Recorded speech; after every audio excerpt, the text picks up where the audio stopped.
খেলার নিয়ম। তো খেলার নিয়ম তোমরা শুনলে, তোমরা কি খেলতে পারবে?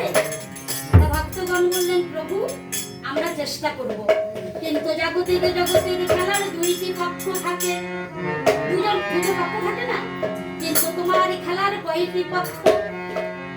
গৌরাঙ্গ মহাপ্রভু বললেন, শোনো, আমার খেলার কোনো পক্ষ নাই। তারা এটা শেষ করে, আমার খেলার কোনো পক্ষ নাই।